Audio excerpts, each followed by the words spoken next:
Kabiinijutud podcast ja Eesti Põllumajandus-Kaubanduskoda esitleb EPA Stuudio 2025. Vares, tere jälle, kabiinijutud ja need imelised Varese helid on tagasi. Meie oleme endiselt siin EPA-l, Eesti Rahva Muuseumis Tartus ja juba läheme järgmist ampsu võtma. Tervitame ja täname ka vahepeal kolleege EPKK-st, kes andsid võimaluse meil korraks ära käia ja hingetõmbe teha ja natuke süüa ja täitsid selle eetriaja oluliste teemadega ära. Asumise asja kallale. Järgmine osa vaimselt tasakaalus nii põllul kui elus. Ma usun viimase 3 aasta näitel väga oluline seda tasakaalu leida on nii põllul kui ka väljaspool põldu. Ja oleme saatesse kutsunud täna 2 külalist. Esiteks jällegi minu kaugemal käel Karli Agro OÜ juhatuse esimees, juhatuse liige härra Tõnis Soopalu, also known as Farmer Tõnis. Tere Tõnis! Hi, hello! Hi, hello! Ja, täpselt nii. Ja siis minu lähemal käel Arupõllumajanduse juhatuse liige, MTÜ Northern Roots juhatuse liige ja nüüd ka, ma nüüd täpselt ei tea, aga ka spirituaalse või sellise hingamisega tegelev põllumees Karl Lindam. Tere Karl! Ja, hingamisega tegelev. Tere Karl! Tere Karl! Väga hea. Nii, teemaks vaimne tervis, eks ole, et võib-olla sissejuhateks ma päeval natuke mainisin ka, et see vaimne tervis on nagu tulnud meie ütleme siis sellesse vestlusesse väga palju sisse ja mida nagu rohkem seda uut põlvkonna peale tuleb, siis seda nagu rohkem sellest räägitakse ja aktuaalsemaks see muutub. Ja samas siis ma olen ka rääkinud nagu, ütleme siis natuke vanemate põllumeestega, et siis neil just kui nagu, ei ole nagu seda alati see, et mis vaimne tervis, mis see nagu tähendab, eks ole, ja nii edasi ja siis vaatad, mida nad teevad, käivad, eks ole, reisimas, käivad suusatamas, käivad sõpradega kalal, käivad, eks ole, et siis just kui nagu tegelikult tegelevad sellega, aga ei tegele sellega nüüd nii, et ma pean nüüd oma vaimse tervisega tegelema, eks ole. Nii, hakkame siis sellega otsast nagu pihta ja võib-olla siis küsiks nagu siukse soendusküsimus teie mõlema käest, et Tõnis, sa võid esimesena vastata. Et mis teid mõlemaid siis kõige rohkem põllumajanduse poole pealt siis seda vaimu käivitab? No, mina olen alati öelnud, et hullult äge on see, et kuna ma ise ju tegelen kõigi töödega üksinda, siis lihtsalt see, et sa paned ise selle seemne mulda ja hoolitsed selle taime eest ja lõpuks koristad, et see on kindlasti asi, mis mind käivitab. Teine asi, tehnoloogia. Mulle meeldib väga tehnoloogia, ma olen ikkagi Windowsi ajastu laps.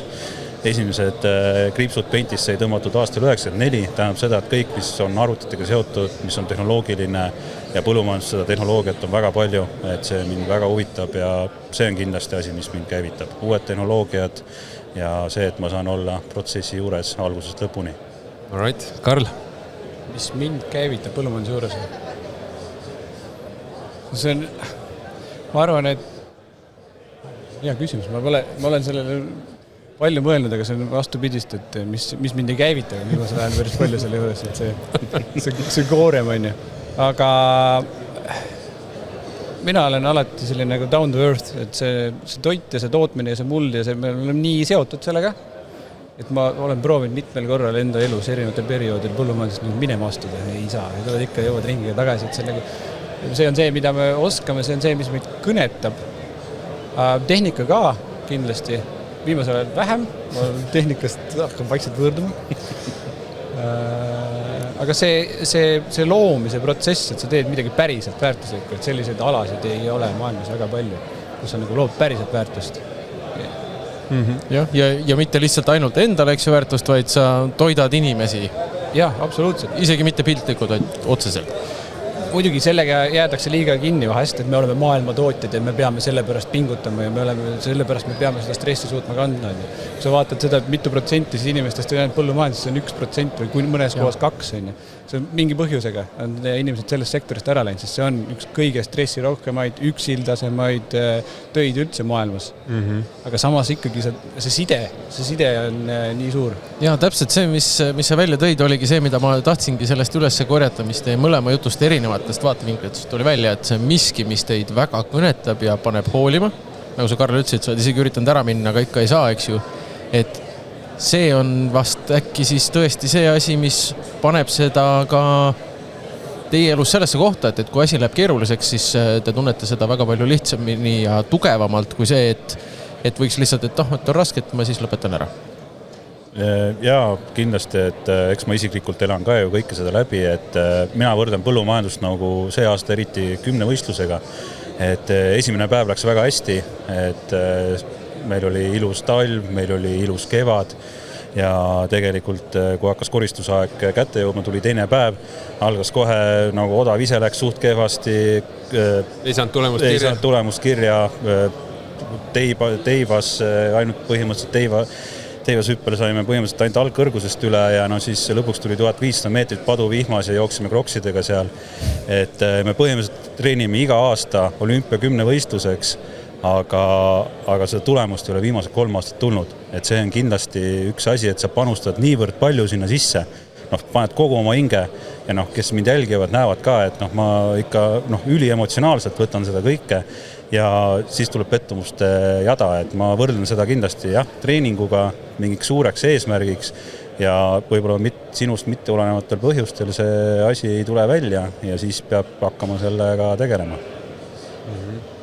Ja kui sa vaatad, kes on põllumehed, siis nad on enamasti sündinud sinna perre sisse ja see on nagu veres kinni. Ma ei tea, kas see on nagu hea või halb näide, aga me alati toon seda näite, me oleme venna Jakobiga 7. põlve põllumehed, siis pärast seda, kui päris orjus kaotati, sellest ajast talu on, see arutalu, me oleme jätkanud seda, see on kuidagi, talu ei ole ettevõte, mida sa lihtsalt tahaksid maha müüa, see on midagi enamat, seda sa tahaksid pärandada ja see on, ma arvan, see on suur teema ja sellepärast need põllumehed võib-olla teistpidi nii kinni on jäänud sellesse ja muutustega on ka väga raske kaasa minna. Ja mõtlengi, et kui me vaatame Exceli põhiselt, siis see asi ei ole ju väga tasuv, aga see ongi, et see on midagi rohkemat. Kalli sobi. Jah, just see pärand, et vahet pole, et nüüd lapsed ja lapselapsed pärast meid, et mis iganes, kui nad ei vali, nad on juba seotud sellega, eks ole. Aga räägime korraks, mõlemad nagu mainisite ka intros seda, et see nagu koormus ja see hingematev, see töö ja pisarad ja siis lõpuks nagu tutkid taskud tühjad, eks ole, ja mida siis teed, et räägime nendest nagu koormatest, et ilma me ei saa kontrollida.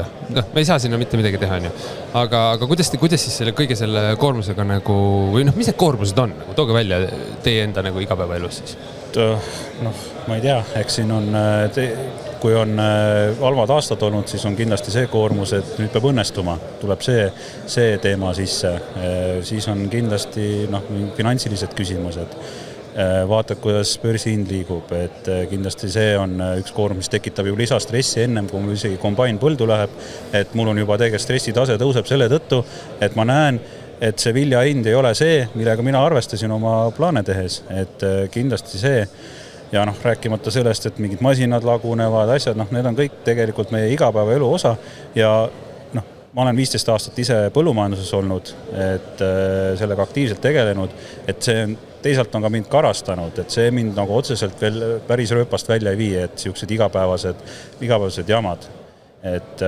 Aga neid jamasid on, kui sa vaatad retrospektiivis tagasi, siis minuga juhtub igasugu alenaljakaid asju ja eks see huumor aitab sellest nagu üle saada, aga kindlasti ma ütleks küll, et see koorem, mida me kanname oma õlul, et see on midagi, ma arvan, et midagi teistsugust kui üldse üheski teises sektoris, sest meil on niivõrd palju asju, mis võib minna valesti ja me peame neid riske kuidagi maandama ja mõnikord see õnnestub, mõnikord ei õnnestu. Kui sa võtad põllumehe, võrdled selle teiste inimesteks, ma arvan, et see stressitaluvustase on juba nagu high level, nagu hoopis teisel levelil võrreldes enamus inimestega, et mul mõned tuttavad ikkagi naeravad, et tal läks ettevõttes kehvasti ja siis vaatab mulle, et okei, ma tean teie lugu ja sa ikka veel naeratada. Te olete nagu veits teistsugused, aga see on nagu see coping mechanism, sa õpid sellega kuidagi toime tulema. Aga ma võib-olla tõlgendan seda teistpidi, et igasuguseid asju juhtub, aga lõpuks, mis tekitab selle halva enesetunne, selle stressi on, ma arvan, number 1 on see määramatus, mida ei ole üheski teises sektoris. Ja sa teed endast parima alati, siis viljahind läheb ära, väetisind tõuseb, ilm ja põllumajandus ainukene sektor maailmas, kus sa ei saa, kui sul on tootmine kallis, siis hinda tõsta. Sa paned ikka sama hinnaga müüma ja siis paned aastast aastasse, sa proovid seal optimeerida seal vahepeal teha, mida tahad. ja see määramatus tekitab hirmu omakorda ja siis on keha stressis, on ju. Ja siis sa paned, nagu sa ütlesid, see lootus juurde, see et siis, et see endale paned veel surve peale, et nüüd peab tulema ja siis ta ka ei tule, mis on omakorda mingi pettumus. See on niisugune lumepall ja ma arvan, et kui sa ütlesid alguses, et vanem generatsioon ei tegele, siis ma arvan, et põllumajandus on muutunud ajas ka sinna poole, et täna on palju raskem seda teha. Kulud on oluliselt suuremad, aga tulubaas on ikka täpselt sama.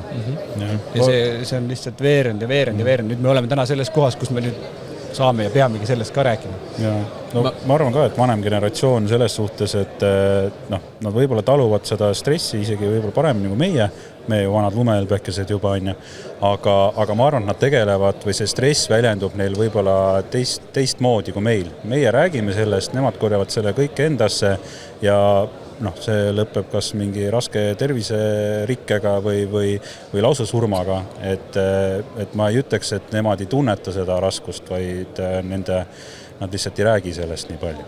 Ja ma tahtsingi just küsida, et ja sa tõid osaliselt välja ka, et kas meie põlvkond siis, me saame öelda meie, eks ole, sest me oleme kõik enam siin samas eas, eks ole, et kas meie põlvkond siis nagu seda survet või seda stressi siis tunnetabki teistmoodi? Et see, et üldse, et on stress? Ma arvan, et meil on täna teised tarkused ja teadmised. Me teadvustame seda, et stress on mingi päris asi, et ta ei ole lihtsalt, et mul on halb olla. Et mul on halb olla, et siis ma ei tea, kes võtab õlut ja kes läheb jooksma. Aga et seda on võimalik ka teistmoodi endast välja elada ja sa saad sellega ka toimetada. Mis võib-olla on selle juures, see ajastu on muutunud, infoajastu, see samane nutitelefon, mis on, ma arvan, üks kõige suuremaid stressiallikaid. Sest et siin on lõpmatuseni võimalusi, mis loob omakorda juurde stressi, sellepärast, et kuskil on lahendus. Aga kui sa tuled mingi nõukogude ajal, on ju, igaüks läks kooli, õppis ameti, tegi seda ametit ja ta oli nagu suht kindel see etapp, mis elu lõpuni, kuhu sa jõuad, on ju. Siis läheb pensionile ja siis nii ongi. Nüüd täna sul on nagu, kui sa võid olla ükskõik, mis tähendab seda, et sul on veel rohkem segadust enda sees, kes ma siis olen. See on, ma arvan, isegi mitte meie, vaid meie lastel on see suur küsimus, et kes ma siis olen, sellepärast ma võin olla kõik. Just, ja inimene on ju võrdlev loom, see tähendab, et me jõuavad teiste inimeste edulood ja me hakkame ennast võrdlema. Isegi kui me tegelikult enda võimekuse piiris saavutame häid tulemusi, siis see 10-võistluse näide võib-olla eriti, et ma võin olla Eestis ju kõva tegija, aga mujal maailmas ma ei saa isegi ei saa kvalifikatsioonistki näiteks läbi kujutama ette, et see kindlasti ju morjandab ja toob tegelikult uska sellesse tegevusse. Ja ma võtaks ka Karli siin sõnasabast kinni, et et just see informatsiooni ajastu, ChatGPT, küsid temalt põllumajandusega küsimusi, saad igasugust huvitavat informatsiooni, aga nagu Karl ütles, tekitab veel rohkem segadust, sest tegelikult sa ei ole enam kindel enda teadmistes, hakkad võrdlema seda ChatGPT informatsiooniga, küsid veel mõnelt nõustajalt, võib-olla naabrimehelt, võib-olla kuskilt välismaalt, on ju, ja siis sa ei saa enam aru, et mida ma pean siis tegema või mida ma siis seal põllul rakendan või kas ma olen juba kõik valesti teinud, et mina tunnen seda hästi palju, olen tundnud, et ma teen mingi asja ära, mina panen oma story ülesse, on ju, tuleb võib-olla 5 kirjad, ka kuule, see on valesti tehtud sul, et sa ei saa sellega seda tulemust. Ja ma olen mingi neetud, aga ma ei saa midagi enam teha ka, on ju. Aga see tekitab lisastressi, see kindlasti on lisapinge ka minu elus. Ja see on nagu veel minu arust põllumajanduse nagu üks suuremaid nagu pisaraid see, et sa näed oma tulemust korra aastas. Et sa ei saa nagu kui ma käin palgatööl korra kuus ja mul üks kuu läks nässu, sest et ma ei tea, ma olen müügimees ja ma ei müünud piisavalt palju, siis on nagu okei, ma järgmine kuu teen uue strateegia. Kas seal on ka see, et nüüd on ilmastik on ka muutunud, ei ole stabiilne. Me võime rääkida kliimamuutustest, aga see on nagu ebastabiilsus, ma arvan, see märksõna. Aga vanasti öeldi, et põllumehel on, sul on 40 katset eluaja jooksul, 40 korda saad külvata, on ju. Siis sinnamaani oli 40 ühesugust katset, nüüd me peame 40 erinevat katset välja mõtlema kogu aeg ja siis see ongi see, ma ei tea ja see teadmatus on, ma arvan, üks kõige suuremaid inimkonna närijaid. Ma tulin siia, mul tekkis ka ärevus, sest ma teadnud, millest ma räägin. Nüüd, kui me oleme nagu flow sees, juba hakkab okei olema. Okei, räägime sellest, ma ei pea midagi nagu... Ja ma ise nagu mäletan sellist lugu ka, kus siis, kuidas öelda, nagu mulle endale lähedane inimene nagu mainis seda, et jah, et talle siis lähedane inimene ütles ka, et jah, et tal olid omal ajal need vappevärinad, on ju. Ja siis ma nagu mõtlen, et mis te siis nagu tegite? Need läksid üle, vaata. Siis mõtlen nagu, et vau, et see on inimene raudselt mingi paanikoo, mingi full ärevusega üks üle, et just kui nagu üldse sellest rohkem ei räägitud, ei teatud, eks ole.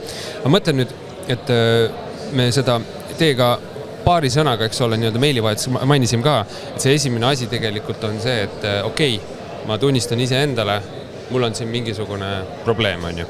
Aga võib-olla tookski seda, et kuidas te olete seda nagu näinud, et kui palju julgetakse üldse oma nendest muredest rääkida või neid, ütleme, ebaõnnestumisi nagu jagada, sest mul on ka selline tunne, et siin on kerge siuke sotsiaalne surve, et ei taha nagu rumal näida, eks ole, ei taha nagu luuser olla või nagu ebaõnnestunud olla, et kuidas Tõnis, sa võid alustada, kui tahad? Ja kui ma selle Instagrami kanali lõin, siis ju minu mõte oli ka see, et me jagame kogemusi ja näitame siis üksteisele, et kuidas see põllumajandus käib ja tegelikult võib-olla ma ütlesin, et jah, et mul on natuke tekib segadus või keegi kirjutab mulle, et sa tegid selle valesti. Ma olen sellega nagu mingil määraga leppinud, et põllumajandus saab teha mitut moodi, et ma ei pea selle pärast nüüd otseselt paanikasse sattuma, vaid ma õpin sellest midagi ja võib-olla siis katsetan seda kuskil teises kohas. Et jah, see kindlasti on nagu miski, mis mind on nagu edasi kandnud, et mul läks nüüd küsimuse algus meelest ära. Ja, ühesõnaga, et kuidas see pool on just, et nagu, et okei, aktsepteerid, et on mure, aga sellest ka nüüd rääkida. Jah, muidugi. Ma olen ise hästi avatud olnud selles kohas, et ma olen mõned postitused teinud, kirjutan põllumeeste vaimsest tervisest, ja see on avanud tegelikult mingil määral ka minu jälgijaid, kes on mulle otseselt kirjutanud, et kuule Tõnis, et tead, mul on siuke ärevus selle hooaja pärast, et ma hommikul ärkan üles, mul on füüsiliselt nii paha olla, et ma tahan oksendada alustuseks, enne kui ma tööle lähen. Või kirjutab keegi teine, et kuule Tõnis, et aitäh, et sa selle postituse tegid, aga mul on nagu, ma olen täielikult nagu ummikus, mis teha on ju, ja siis püüan, ma ei ole mingi sertifitseeritud terapeut, aga mina põllumehena võib-olla oskan anda siis nagu mingisugust nõu või millele keskenduda või kuidas seda vaadata, aga loomulikult ma ütlen siinkohal, et kui ikkagi asi on nagu nii halb juba, siis tasub otsida abi, professionaalset abi. Ma arvan, et sa ütlesid ühe väga hea asja välja, et sa ei ole sertifitseeritud terapeut, aga sellegi poolest see aitab.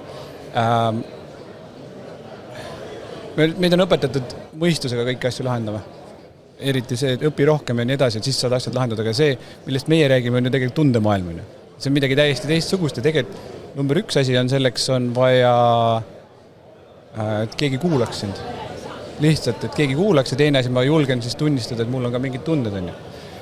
Kas põllumehed sellest räägivad, oleneb muidugi põllumeestest, aga meil on neid, ma võin enda näite tuua, meil on selles suhtes, ma arvan, teistsugune kontor, ma nimetan, see pole lihtsalt põllumajanduse ettevõtted, et see on niisugune enesearengu klubi. Et me ikkagi, meil on seal väga tore seltskond, Vena Jakobiga ja samas ka isaga kunagi ja nüüd on seal teised Stefanid ja me räägime tööasju, aga me ikkagi see, et sa oled kontorisse, et kuidas ennast tunned. Kui sa näed, et midagi on, ükskõik mis see on, siis me räägime kõigepealt selle ära ja siis me läheme nagu järgmistes asjades. Okei, võib-olla igal päeval ei jõua, aga sa näed, et need asjad hakkavad kuhjuma ja meil on nagu väga avatud see suhtumine.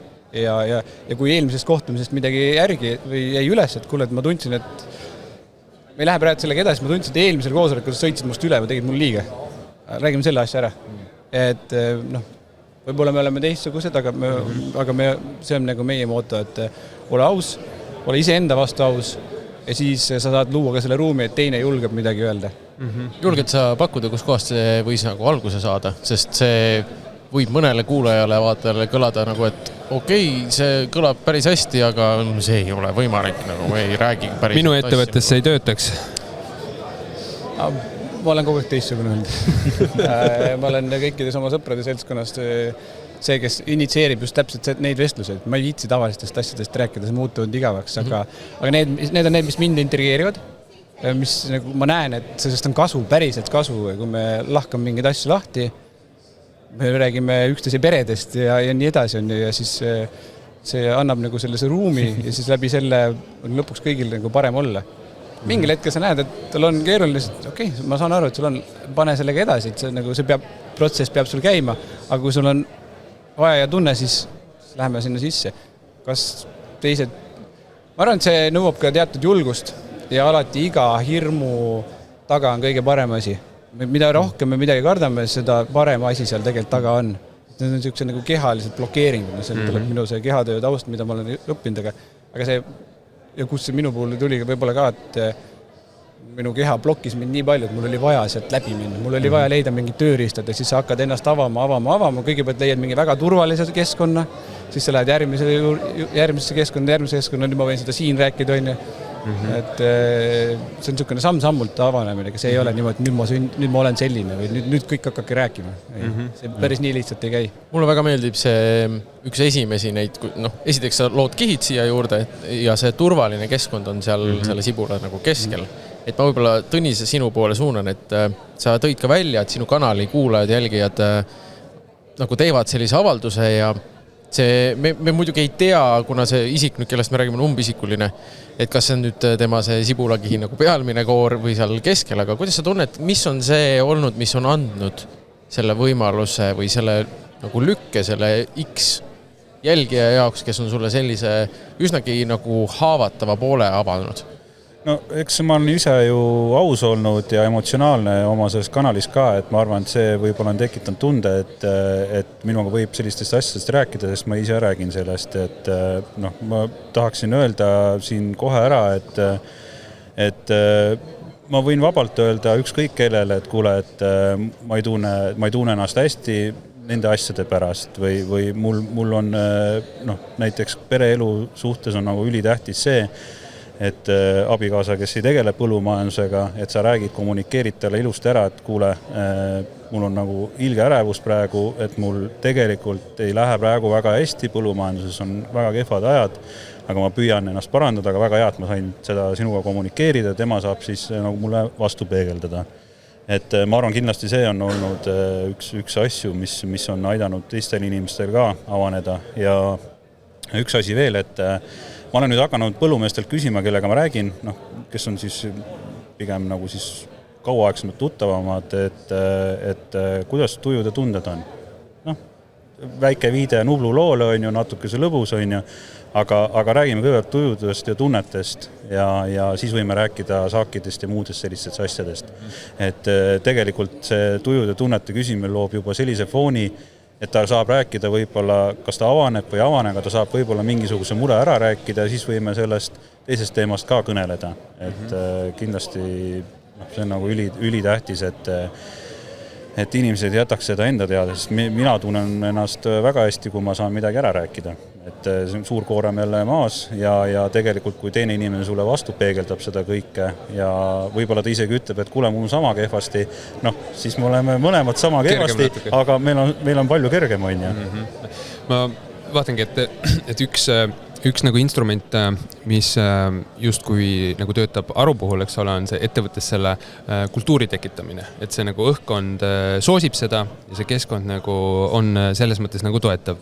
Ja teine pool on, eks ole, ongi see, et sul on kõrval keegi, kellele sa saad justkui nagu maha laadida, on ju, või saad nagu rääkida, et tunned seda turvet, aga kui nüüd vaadata nagu korraks nagu sellest kaugemal, eks ole, et näiteks ettevõtja, kellel võib-olla ei ole kedagi kõrval või ettevõtja, kellel ei ole niisugust töökultuuri, et ma ei tea, kuidas teie oskate seda kommenteerida, milline see kättesaadav nagu abi või tugi on, et kas kuidagi kogukondlikult saaks ka nagu seda nii-öelda initseerida või nii-öelda hoida elus? Tahad, Karl, rääkida? Ma arvan, et leiab igalt poolt seda, kui ma saa lööd sisse, peaasi.ee. See on olemas seal, aga seal on selle eelneb üks asi, nagu te ise ennem ütlesite, see haavatavuse moment, et ma luban olla endal haavatav. Ta pead enesele tunnistama. Ja see on see nüüd, mis siis meie generatsioonil on nagu pigem juba okei, kuigi minule ka lapsepõlves ikkagi vähemalt jäi mul see mulje, et mehed ei nuta, ma olen seda lauset kuulnud palju.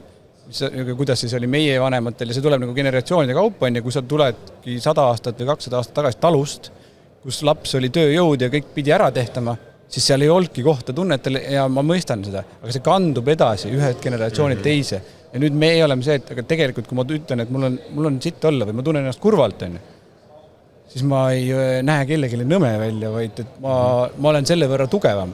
Aga nüüd, kuidas siis leida seda usku või kust kohast, et ma julgen tunnistada, et ma ei olegi kõva mees enda raudrüüs on, et muus on midagi sügavamat ka. Ja ma arvan, et kui sa leiad kellega seda korraks vesteldagi ja siis lubad sellel olla, siis see on nagu esimene samm selle kuulaja ja neid kuulajaid on, aga sa pead, kui sa ise selleks valmis oled, siis see kuulaja tuleb kohe sinuni. Ja, no ma arvan ka see, et see teine kuulaja ei pea üldse olema põllumees või põllumajandusega seotud, et tegelikult ka minu vestlused teiste inimestega, kes ei ole üldse põllumajandusega seotud, et nad tegelikult leiavad hoopis mingeid teisi vaatenurkasid sellele, et sa lähed oma suhteliselt nagu masendava jutuga peale, aga nad leiavad hoopis mingi muu teise vaatenurga, millest sul endal aimugi ei olnud ja tegelikult näed sina ka natuke teises valguses seda asja, et meil kõigil on olemas ju sõbrad või tuttavad, kes tunduvad avatud selles suhtes, et muidugi kui satub 2 kõva kivi kokku, 2 raudmeest kokku, jah, võib-olla see avanemine ei toimu nii lihtsalt, aga proovida ikka tasub, et minu enda kogemus on see olnud, et tavaliselt öeldakse alati, et oi, eestlased nii kinnised, siin ei ole võimalik sinna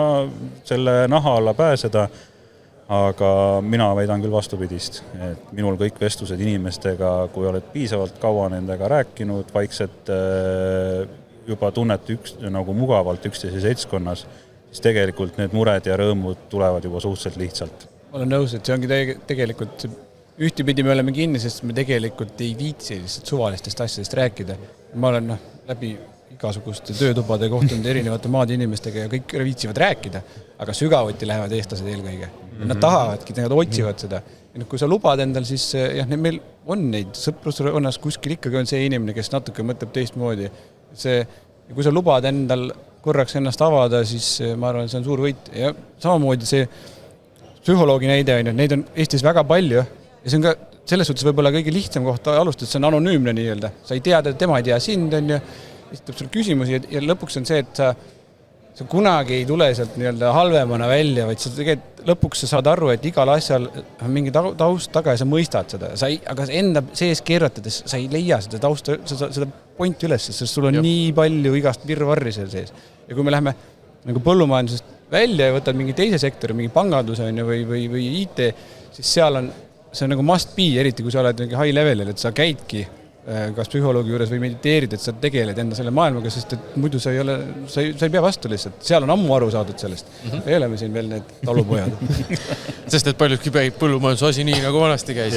Nii on kogu aeg olnud. Kõvad mehed teevad põldu ja pärast võtavad viina, lähevad sauna ja siis teevad jälle põldu.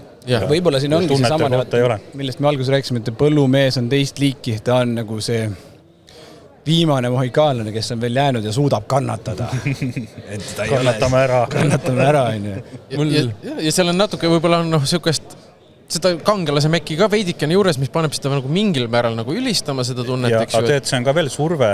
Just. Ma ütleks ka, et see on ekstra surve, et te olete ju põllumehed. Te suudate hakkama, küll te ikka hakkama saate. On ju. Et tegelikult mina ise olen ka püüdnud natukene seda kuvandit muuta, et ega ikka ei saa küll, et me oleme ka lõpuks inimesed.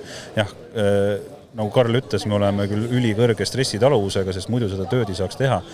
Aga see ei tähenda seda, et lõpuks me ikkagi lihast ja luust inimesed ei ole, kellel on samamoodi tujud ja tunded ja mured ja rõõmud on ju.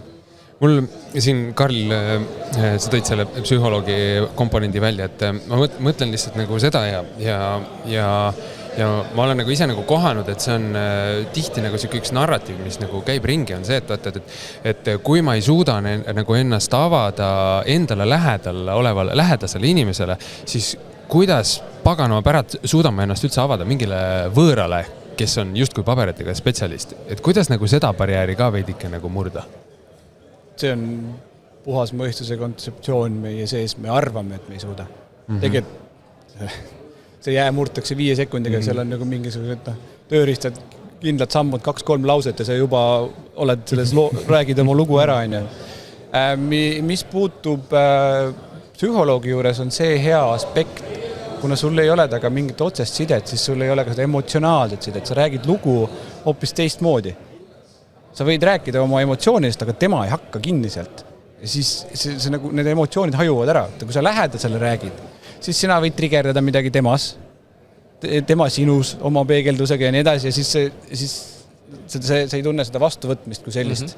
Või mis veel hullem on see, et sa räägid sama valdkonna inimesega, et näed, mul siin läks saak nässu, siis ta püstis, tead, ka minulgi siin läks, siis oled kohe nagu mitte tühistatud, aga sinu mõte on pandud vaiba alla, sest et ta sõits enda murega, eks ju sisse. Jaa, eks see empaatia teema ka, et ma olen ka püüdnud, kui teistega suheldes, et kui keegi kurdab, et on kehvasti, siis ma ütlen, et aga mul on kehvemini. Et see ei ole nagu võistlus, kellel veel kehvem on. Et lõpuks me peame ju, me mõlemad oleme selles jamas koos, on ju, et parem mõtleme lahenduste peale või kuidas neid muresid lahendada, et kindlasti seda tasub küll mõelda, et kui sul tõesti tekib see tunne, et vali mingi empaatiline inimene, kellele seda rääkima hakata või tegelikult Karli see mõte oli nagu ülihea, täiesti neutraalne inimene, sertifitseeritud spetsialist ja tema ei ütle, et kuule, aga ma kuulsin, et teil on saagid päris head, et mis sa kurdad, on. Tema ei ütle seda. Tema kuulab su mure ära, püüab aidata. Üks soovitus veel, ära tee mitte ühtegi ootust, kui sa lähed seda vestlust pidama. Ükskõik, mida sa teed, see kindlasti ei lähe nii. See on sinu peas keerleb mingisugune mõttemuster, mis, et kui ma selle sammu teen, siis võiks juhtuda nii või siis võiks juhtuda naa. See on nagu iga kord 100% erinev see, millest sa arvad, kuhu see läheb. Sest et sa oledki enda sees enda loo liiga suureks rääkinud juba. Ja tihti ongi nagu see ka just, et sa ketrad seda mõtet oma peas ja kohe, kui sa selle kõva häälega välja ütled, siis sul on võib-olla, et okei, tegelikult see on päris jabur, eks ole. Aga ma tahtsin... Minu ja Kristjani igapäevatöö ühes kontoritoas. Et me laadime teineteisele kogu aeg igasu asju nagu alla ja peale. Tahtsin korra seda teemat ka nagu sisse tuua, Karl, loodan, et sa ei pahanda ja oled valmis sellest rääkima, et need nii-öelda hingamisrännakud, mida sa oled hakanud siis ka läbi viima. Et küsimus võib-olla on sealt, et see on nagu kahe otsaga ja siin võid Tõnisse teises osas võid nagu sisse tulla ka. Et kuidas näiteks sind, need ütleme hingamisharjutused ja siuke nagu teadvel olek, kohapeal olek nagu on siis ütleme aidanud just seda talupidamist siis nagu silmas pidades ja teine pool on siis nagu see, et milline see ütleme siis teise põllumehe nagu vaade sellele on, kas pigem on nagu siukest et mingi uus huvitav tööriist õpeta mulle ka või pigem on, et ma ei tea, mingi pläma, et siis rohkem nagu siuke nagu skepsis. Eks iga uue asjaga on niimoodi alguses vaadatakse, mis see siis on või kes see on. Ma tegin juba mitu aastat tagasi, ma ükskord tegin nagu teadliku otsuse, ma panin meelega nagu sinna Facebooki, et ma teen seda ka. See oli minu jaoks ka mingist hirmust läbi minema, et ma olen ka see, et mis must siis arvatakse. Aga nüüd on nagu aeg edasi läinud, nüüd on nagu okei seda teha ja nüüd ei ole seda aspekti. Aga kui me hakkasime taastava põllumajandust rääkima, siis seened ja mingid mükuriisa ja siis ka öeldi, et täitsa jobud, mida te tarbite. Aga seal on väga lihtne. Hingamine on üks kõige vanemaid asju üldse nagu praktika mõttes ka, mitte lihtsalt hingamine, vaid nagu teadlik hingamine, mida me saame igal hetkel teha ja mida see annab, on see hingamispraktikad on väga erinevad, aga kõige lihtsamalt seletades ta aitab sind tuua kehasse, see on nagu tähelepanu juhtimine. Sa tunned mingisugust voogu enda sees ja sa juhid sellega endal tähelepanu, mis siis vaigistab selle mõistuse. See on nagu number 1 asi. Et see on see kõige olulisem asi, see on igasuguste idamaiste praktikate ka number 1 asi, see hingamine. Et ükskõik milles, isegi kui sa lähed täna sünnitama, siis see on ka hingamine, hinga. Sa tood selle mõistuse ära, sellepärast, et kui sa lähed mõistusesse, siis on need lood, siis käivitavad uued hirmud ja siis see paisub. Siis see aitab seda vähendada. Vastas see kuidagi moodi selle küsimusele? Jah, võib-olla seda poolt võid ka, et sa ilmselt natuke nagu sellest rääkisid, aga kuidas see sind ongi siis aidanud siis suhestuda selles talupidamise kontekstis oma elus üldiselt? Väga keeruline seda nagu üks-ühele talupidamisse panna või nagu see on minu elu osa või niimoodi, et mida ta aitab, et ikkagi see on ükskõik, kus kohas me tunneme ennast halvasti, see tunne on kehas. siis see hingamine toob sind tähelepanu kehasse ja siis see aktiivne hingamine võimendab seda ja siis on sul võimalus see välja elada, see tunne ja mis on tegelikult elektrilaeng põhimõtteliselt meie sees. Sa saad selle vabaks lasta ja pärast seda sul on kergem olla. See on nagu kõige lihtsam tuletus sellele. Füüsiliselt hakkab kergem olla. Et nüüd kui teed plaanid ära ja tuleb siin paar kuud hiljem tulevad viljahinnad, vaatad, et pagan, see ei ole üldse see, millega harjunud, et kas siis, ma lihtsalt proovin seda hästi nagu lihtsalt mõelda, et kas siis nagu sellistel momentidel, kus ongi nagu siuke veitsikul abitu tunne, vaata, et nagu, et ma ei saa sinna mitte midagi teha, ma olen oma plaanid teinud, aga lihtsalt välised faktorid nagu mõjutavad ja mõjutavad mingisugust tulemust negatiivselt.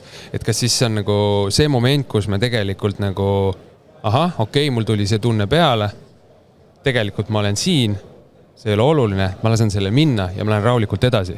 Et ma ei hakka nüüd juukseid kakkuma, ma ei hakka, eks ole, karjuma, stressama, ei lähe kuskile boksikotti peksma või mis iganes, see ka aitab, aga lihtsalt mõtlen, et kas see on nagu see iva, mida siis kaasa võtta? Jah. Okei, väga hea. Siis ma sain õigest asjast aru. Ei, nii ongi, sellepärast, et me kanname neid kaasas muidu ja see avab mingi järgmise ukse ja siis järgmise ukse, et see ei ole... Hingamine on üks tööriist. Ma olen väga palju teisi asju ka õppinud ja samamoodi ka sport on ju ja ka rääkimine või kirjutamine, mida ma kasutan väga tihti. See hommikul võta vihik ja tühjad teelt hakkad kirjutama, sa ei tea, mida sa kirjutad ja sa hakkad ennast, ma tunnen seda või ma mõtlesin selle peale, ei tea miks, huvitav, miks ma ei tea ja siis sa avad ennast jälle endale ja siis see lõpuks teeb ruumi ja siis need asjad ei triggerda. Lõpuks me tahame ju vähem reageerida maailmale, aga kuna me oleme mõttemaailmas kogu aeg, siis see reageeringute hulk aina kasvab ja kasvab ja kasvab, sest meil on rohkem informatsiooni. Lõpuks ei mahu enam meisse ära ja siis me plahvatame või jääme haigeks, on ju. Tõnis, tahad sa midagi lisada? Jaa, ma tahtsin öelda, et ükskõik, mis inimest aitab, et selle suhtes skeptiline olla või lausa naeruväristada, see on nagu eriti nõme.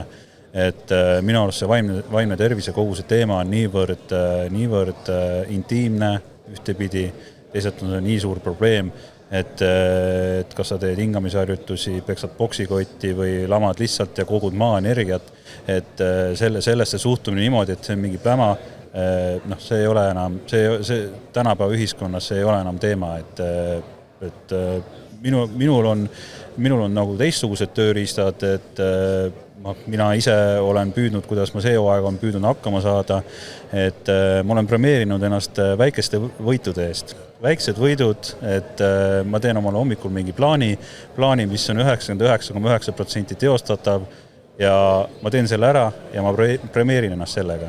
Kas ma siis panen grillile tule alla või ma tulen varem koju, lähen lastega jalutama või mis iganes. Et see on aidanud mind väga palju sellega hakkama saada, et mingi hetk lihtsalt ära tulla sealt, teha midagi muud. Samamoodi käin massaažis, on ju, väga mõnus. Esimest korda rääkisin massöörile oma põllumajanduse juttu ära. Tundsin, et võib-olla see ei aita mind. Teine kord rääkisime juba elust ja olust ja ma tundsin, kuidas see lõdvestus tuli ja kuidas tegelikult kõik asjad loksud paiku ja see 1,5 tundi, kus ma seal olin, ma ei mõelnud absoluutselt põllumajandusele kui sellisele või mis probleemid mind seal ees ootavad, mis iganes.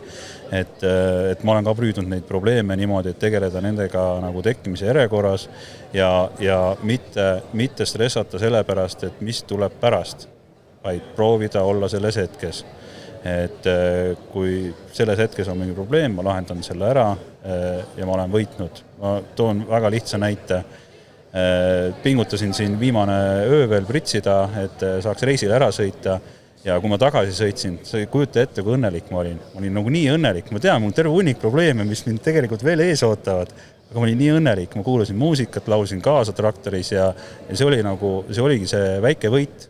Et kui sa neid väikseid võite teed omale plaanid ja täidad need, saad need väiksed võidud, siis see on üks väga, väga hea asi, mis mind aitab.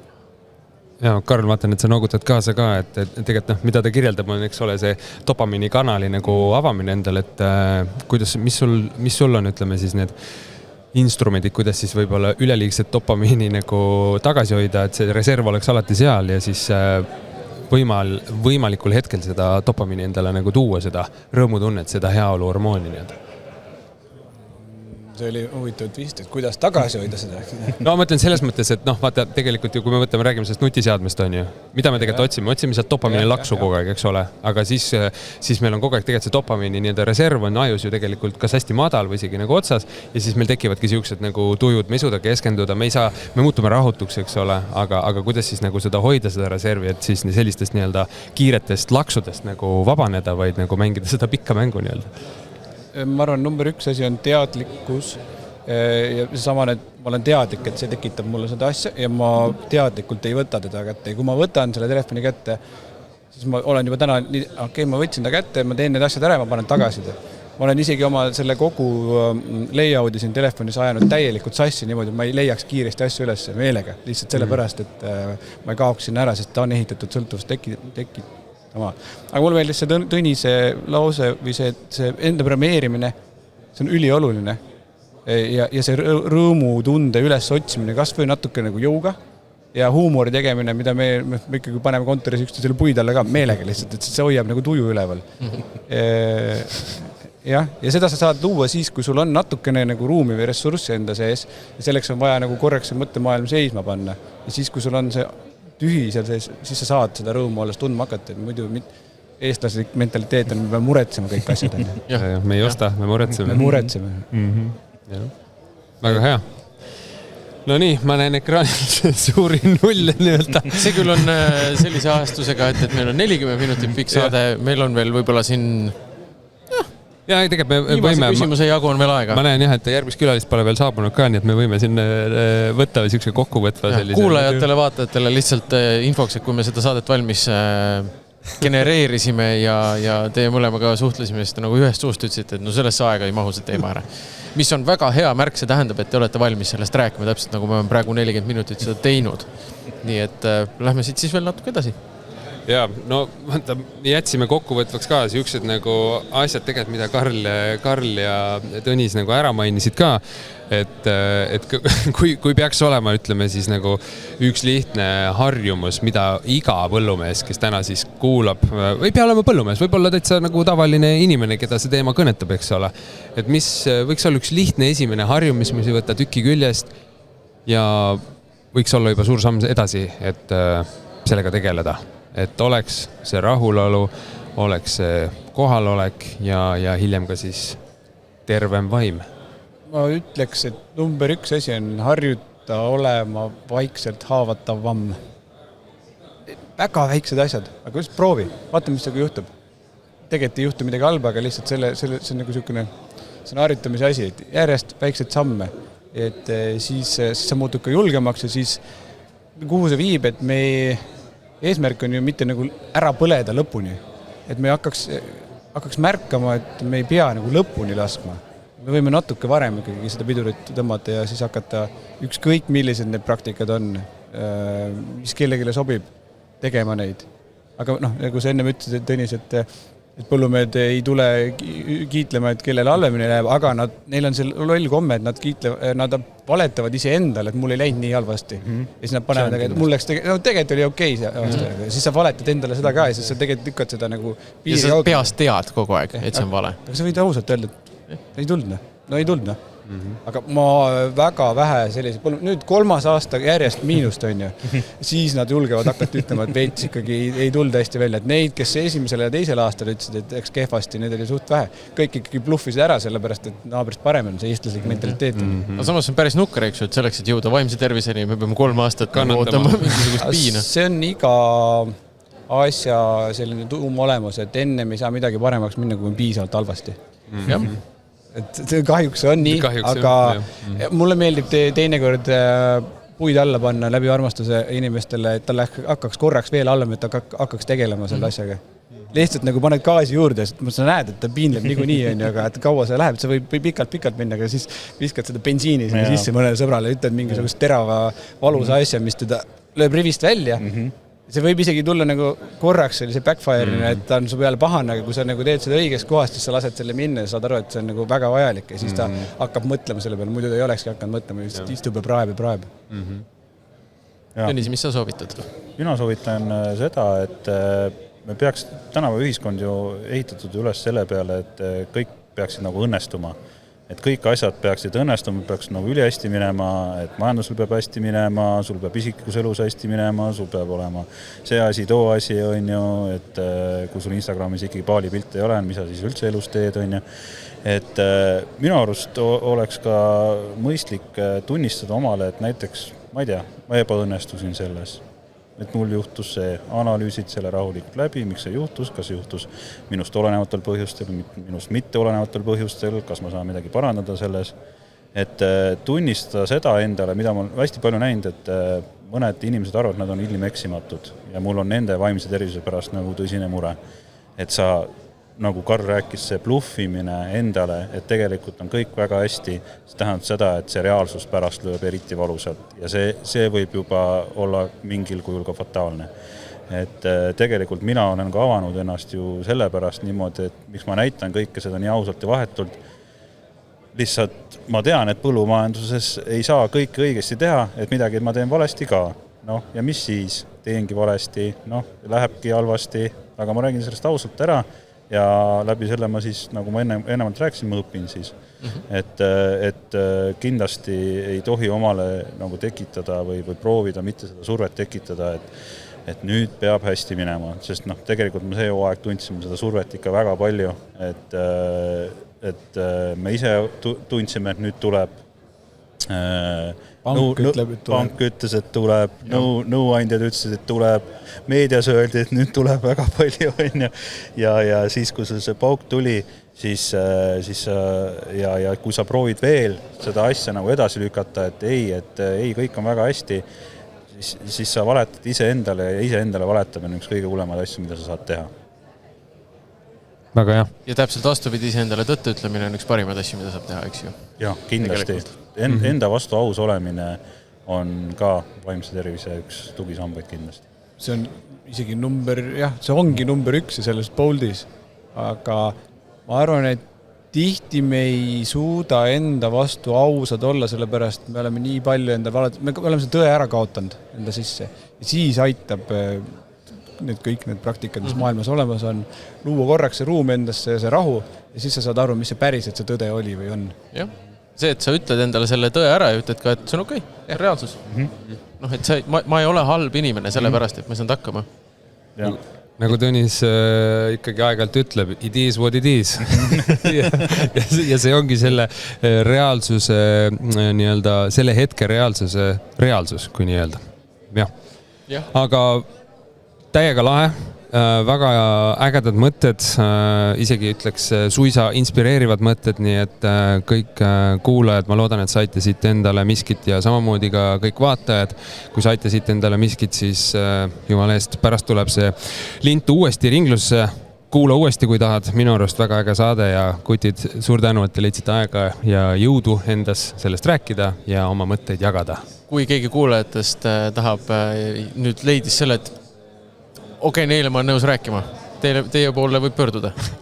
Ja, alati. Ja, mina olen suhteliselt kättesaadav, ma kujutan ette. 24/7. Päris mitte nii, aga. No me nüüd vaatame, kui suur mõju meie podcastil ja salvestusel siin täna on. Andke pärast teada. Ägedat messi ja olge tublid. Teeme nii, aitäh teile. Aitäh. Aitäh.